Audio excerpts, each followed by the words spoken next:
வணக்கம் நண்பர்களே. நம்மளுடைய இந்தியா ரொம்ப மிகப்பெரிய நாடு. இங்கே தான் மதங்களுடைய பிறப்பிடமே இந்தியா அப்படின்னு கூட நம்ம சொல்லலாம். முக்கியமாக இந்து, புத்த மதம், ஜைன மதம், எல்லா மதங்களும் பிறந்த இடம் இந்தியான்னு தான் சொல்லணும். ஸோ அதே மாதிரி நிறைய கலாச்சார பதிவுகள், நிறைய உணவு பழக்க வழக்கங்கள், வித்தியாசமான வழிபாட்டு முறைகள் எல்லாமே கொண்டது தான் இந்தியா.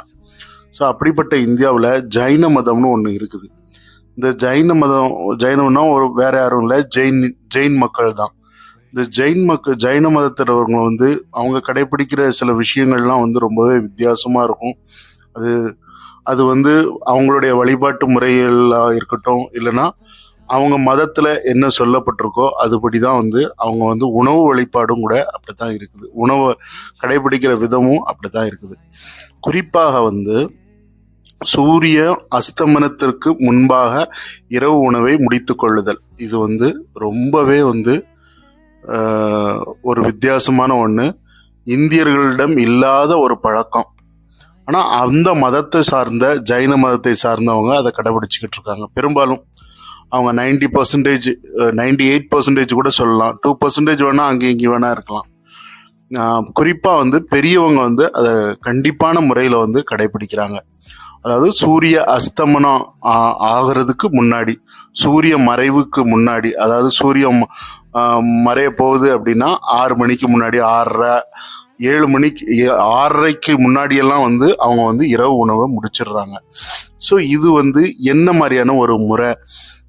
இதன் பின்னாடியில் ஏதாவது நமக்கு பலன் இருக்கான்னா கண்டிப்பாக இருக்குன்னு ஆய்வு அறிக்கைகள் எல்லாமே சொல்லுது. இந்த மாதிரி நீங்கள் 6 மணிக்கு முன்னாடி சாப்பிடும்போது என்ன ஆகும்னா, நீங்கள் மறுநாள் காலையில் 8 மணிக்கு தான் திரும்ப பிரேக்ஃபாஸ்ட் சாப்பிடுவீங்க. ஸோ அப்படிங்கப்போ உடல் ரொம்ப லகுவாயிரும். நோய்கள் எது இருந்தாலும் 90 நாளில், நீங்கள் 90 நாள் தொடர்ச்சியாக இந்த மாதிரி 6, 6:30க்கு சாப்பிடும்போது கண்டிப்பாக நோய்கள் எதுவுமே இல்லாமல் ஒரு லகுவான உடம்பாக மாறிடும். ஸோ இது எவ்வளோ முக்கியமான விஷயம் பாருங்க.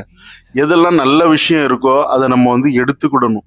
அதான் அறிவினுடைய முதிர்ச்சி, அறிவினுடைய ஒரு பலன் கூட நம்ம சொல்லலாம். ஆனால் நிறைய பேர் நம்ம அதை வேறொரு மதமாகவே பார்ப்போம். அது ஏன்னா மதத்தின் வழியாக வருது, அதனால் அது வேண்டாம் அப்படின்னு நினைப்போம். அப்படியெல்லாம் நினைக்காம இந்த ஜைன மதத்தில் இருக்கக்கூடிய 6 மணிக்கு முன்னாடி சாப்பிட்றது, சூரிய அஸ்தமனத்துக்கு முன்னாடி சாப்பிட்ற பழக்கத்தை ஏற்படுத்தி கொள்ளுவோம். வீடியோ பிடிச்சிருந்தா லைக் பண்ணுங்கள், ஷேர் பண்ணுங்கள், கமெண்ட் பண்ணுங்கள். மீண்டும் ஒரு அடுத்த வீடியோவில் சந்திக்கிறேன்.